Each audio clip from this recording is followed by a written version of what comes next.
क्या आपको पता है कि इंसान चाहे जितना भी झूठ बोले, उसकी आंखें, उसकी आवाज़ और उसका शरीर कभी उसका साथ नहीं देते। आचार्य चाणक्य ने कहा था, सत्य की पहचान करना कठिन नहीं, बस ध्यान से देखना आना चाहिए। आज मैं आपको वह चाणक्य नीति के रहस्य बताने वाला हूँ जिनसे आप किसी का भी झूठ पल भर में पकड़ सकते हैं। तो अगर आप भी झूठ बोलने वालों को तुरंत पहचानना चाहते हैं तो इस वीडियो को आखिर तक जरूर देखिएगा। एक शांत संध्या थी। तक्षशिला विश्वविद्यालय के प्रांगण में सूरज ढल रहा था और हल्की हल्की ठंडी हवा फूंक रही थी। आचार्य चाणक्य अपने शिष्यों के साथ बैठकर नीति शास्त्र का ज्ञान दे रहे थे।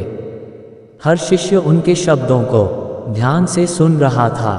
उसी समय एक जिज्ञासु शिष्य ने हाथ जोड़कर पूछा, आचार्य, संसार में सबसे कठिन काम कौन सा है? चाणक्य ने मुस्कुराते हुए कहा, झूठ पकड़ना और सच बोलते रहना, यही सबसे कठिन काम है। शिष्य आश्चर्यचकित होकर बोला, गुरुदेव, झूठ तो लोग बहुत विश्वास से बोलते हैं, तो फिर हम कैसे पहचान सकते हैं कि कौन सच कह रहा है और कौन झूठ? चाणक्य ने गंभीरता से कहा, यह सवाल बहुत अच्छा है शिष्य। यही कला हर व्यक्ति को सीखनी चाहिए, क्योंकि झूठ से बने रिश्ते कभी टिकते नहीं और झूठ पर खड़ा कोई साम्राज्य भी अंततः ढह जाता है। आज मैं तुम्हें 5 ऐसे संकेत बताऊंगा जिनसे तुम किसी का झूठ पहचान सको, और यह कला हमें केवल दूसरों के लिए नहीं बल्कि अपने लिए भी चाहिए, क्योंकि अगर हम स्वयं सच के पथ पर नहीं चलेंगे तो दूसरों का झूठ पहचानने का महत्व ही समाप्त हो जाएगा। चाणक्य ने पास बैठे एक और विद्यार्थी को बुलाया और कहा, अब ध्यान से देखो, ये बच्चा कहेगा कि उसने आज भोजन नहीं किया, लेकिन तुम्हें इसकी सच्चाई पहचाननी है। वह विद्यार्थी बोला, आचार्य, मैंने आज अन्न का एक दाना भी नहीं खाया। शिष्य ने ध्यान से देखा। उसके बोलते समय आंखें इधर उधर भटक रही थी। चाणक्य ने मुस्कुराते हुए कहा, देखा, आंखें आत्मा का दर्पण है। सच बोलने वाला व्यक्ति निडर होता है और सहज नज़र से सामने देखता है, लेकिन झूठा व्यक्ति आंखों से ही पकड़ा जाता है। यही पहला संकेत है। फिर चाणक्य ने शिष्य को अपने पास खींचा और समझाया, आंखों की भाषा हमेशा झूठ को प्रकट कर देती है। यदि कोई व्यक्ति बार बार आंखें झपकाता है, कहीं और देखता है या ज़रूरत से ज़्यादा आंखें घुमाता है, तो समझ लो कि वह असत्य बोल रहा है। ये सिर्फ शिक्षा नहीं, अनुभव है, जिसे मैंने दरबार और जीवन में कई बार देखा है। कुछ क्षण बाद चाणक्य ने शरीर की भाषा पर ध्यान दिलाया। उन्होंने कहा, अब देखो, इस बच्चे की देह भाषा, झूठ बोलते समय शरीर बेचैन हो जाता है, पैर बार बार हिलते हैं, हाथ पसीने से भीगे होते हैं, होठ दबाए जाते हैं। यदि तुम ध्यान से देखो तो यह व्यक्ति अपने शब्दों के साथ झूठ को भी संभालने की कोशिश कर रहा है। शिष्य ने देखा कि विद्यार्थी बार बार अपने हाथ छू रहा था और बार बार पीछे की ओर झुक रहा था। चाणक्य ने कहा, शरीर कभी झूठ नहीं छुपा सकता। जब मन बेचैन होता है तो ये शरीर की हरकतों में दिखाई देता है। इसी कारण मैं हमेशा कहता हूँ, केवल कानों से मत सुनो, आँखों और शरीर की भाषा भी पढ़ो। इसके बाद चाणक्य ने स्वर और वाणी की ओर ध्यान दिलाया। उन्होंने कहा, झूठ बोलने वाला व्यक्ति कभी स्थिर स्वर में बात नहीं कर सकता। उसकी आवाज़ कांप सकती है, कभी बहुत धीमी और कभी तेज हो जाती है। वह शब्दों को खींचता है या बीच में अचानक रुक जाता है। वहीं सच बोलने वाला व्यक्ति बिना रुके और सहजता से बोलता है। इसलिए आवाज़ और बोलने का तरीका हमेशा ध्यान देने योग्य संकेत है। चाणक्य ने फिर शिष्य को उदाहरण के लिए पूछा, अगर मैं तुमसे कहूं कि बताओ कल तुम कहाँ थे, तुम तुरंत उत्तर दोगे या सोचोगे? शिष्य ने उत्तर दिया, आचार्य, मैं तुरंत बता दूंगा। चाणक्य मुस्कुराए और बोले, देखा, ये सहजत है। सच को याद रखने की आवश्यकता नहीं होती, लेकिन झूठ हमेशा सोचने पर मजबूर करता है ताकि उसे छुपाया जा सके। इसके बाद चाणक्य ने विरोधाभास का उदाहरण दिया। उन्होंने शिष्य से कहा, अब ध्यान दो, असत्य व्यक्ति अपने कथन में हमेशा विरोधाभास छोड़ देता है। तुम यदि उससे वही सवाल थोड़ी देर बाद दोबारा पूछो तो उसका उत्तर बदल जाएगा। यही चौथा संकेत है। सच हमेशा स्थिर रहता है, झूठ अनेक रूप लेता है और अंततः पकड़ा जाता है। शिष्य ने विद्यार्थी से वही सवाल दोबारा पूछा और देखा कि उत्तर बदल गया। वह चकित रह गया।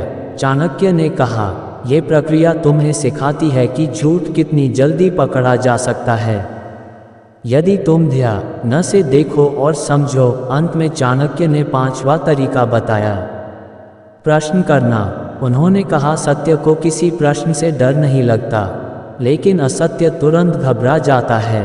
यदि तुम डिटेल में पूछो कहाँ थे, कब गए, किसके साथ थे, तो झूठा व्यक्ति अटक जाएगा। यही वह समय है जब उसका असत्य प्रकट हो जाता है। याद रखो, सच तो अंत और स्पष्ट निकलता है, लेकिन झूठ हमेशा समय लेता है। चाणक्य ने शिष्य से कहा, शिष्य, ये केवल झूठ पहचानने की कला नहीं है, बल्कि तुम्हें सिखाती है कि स्वयं कभी झूठ मत बोलो। झूठ से बने रिश्ते टिकते नहीं, झूठ पर खड़ा साम्राज्य अंततः ढह जाता है। झूठ बोलने वाला अंत में अकेला रह जाता है। सत्य कठिन हो सकता है, लेकिन उसका फल अमर होता है। असत्य सरल लगता है, लेकिन उसका अंत विनाश ही है। फिर चाणक्य ने शिष्य से पूछा, क्या तुम समझ गए कि यह कला सिर्फ दूसरों को बेवकूफ़ बनाने के लिए नहीं, बल्कि अपने जीवन में सच्चाई बनाए रखने के लिए भी है? शिष्य ने सिर हिलाया और कहा, हाँ आचार्य, अब मैं जान गया कि सत्य और झूठ की पहचान केवल ज्ञान से नहीं, बल्कि धैर्य, ध्यान और अनुभव से होती है। चाणक्य ने मुस्कुराते हुए कहा, सही कहा, इसलिए ध्यान रखो। आंखें शरीर की भाषा, स्वर कथन में विरोधाभास और प्रश्न, ये 5 हथियार तुम्हारे पास हैं। इन्हें समझो और अभ्यास करो। यही तुम्हें जीवन में धोखाधड़ी और झूठ से बचाएगा।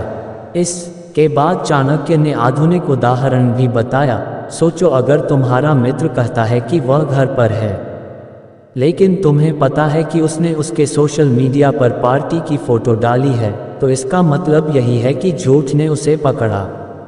या फिर ऑफिस में कोई कहता है कि उसने रिपोर्ट तैयार की है, लेकिन उसका काम असंगत है। यही जीवन में झूठ की पहचान है। शिष्य ने गंभीरता से पूछा, आचार्य, क्या हर झूठ पकड़ा जा सकता है? चाणक्य ने उत्तर दिया, हर झूठ पकड़ा जा सकता है यदि तुम्हारे पास धैर्य, ध्यान और अनुभव हो। झूठ कभी स्थायी नहीं होता, उसकी दरारें हमेशा दिखती हैं। वही दरारें तुम्हें सिखाती हैं कि सच का मार्ग सबसे महान और स्थायी है। फिर चाणक्य ने अंतिम शिक्षा दी, याद रखो शिष्य, झूठ चाहे कितनी भी बार बोला जाए, लेकिन सत्य की एक किरण ही उसे मिटाने के लिए पर्याप्त होती है। जब तुम स्वयं सत्य के पथ पर चलोगे, तब तुम्हें दूसरों के असत्य का भी ज्ञान होगा। यही चाणक्य नीति का संदेश है। सत्य पर अडिग रहो और झूठ को पहचानो, लेकिन अपने जीवन में कभी झूठ मत बोलो। दोस्तों, यही है चाणक्य नीति का संदेश। झूठ पकड़ने की कला हमें न केवल दूसरों से बचाती है, बल्कि हमें खुद भी सच्चाई की राह पर चलना सिखाती है। इसलिए याद रखिए, आंखें, शरीर की भाषा, वाणी, विरोधाभास और प्रश्न, ये 5 संकेत आपके हाथ में ऐसे हथियार हैं जिनसे आप किसी का भी झूठ पहचान सकते हैं। लेकिन सबसे बड़ा हथियार है आपका अपना सत्य। जब आप खुद सत्य पर अडिग रहेंगे, तभी आपके पास वह शक्ति होगी कि आप दुनिया के हर असत्य को पहचान सकें। इसलिए जीवन में हमेशा सच बोलें, ध्यान से देखें और अनुभव से सीखें। झूठ चाहे कितनी भी बार बोला जाए, लेकिन सत्य हमेशा विजय होता है। तो दोस्त, और अगर आपको ये शिक्षा गहरी लगी हो तो इस वीडियो को लाइक और शेयर कीजिए, और कमेंट में बताइए, क्या आपने कभी किसी का झूठ उसकी आंखों, उसकी आवाज़ या उसकी हरकत से पकड़ा है?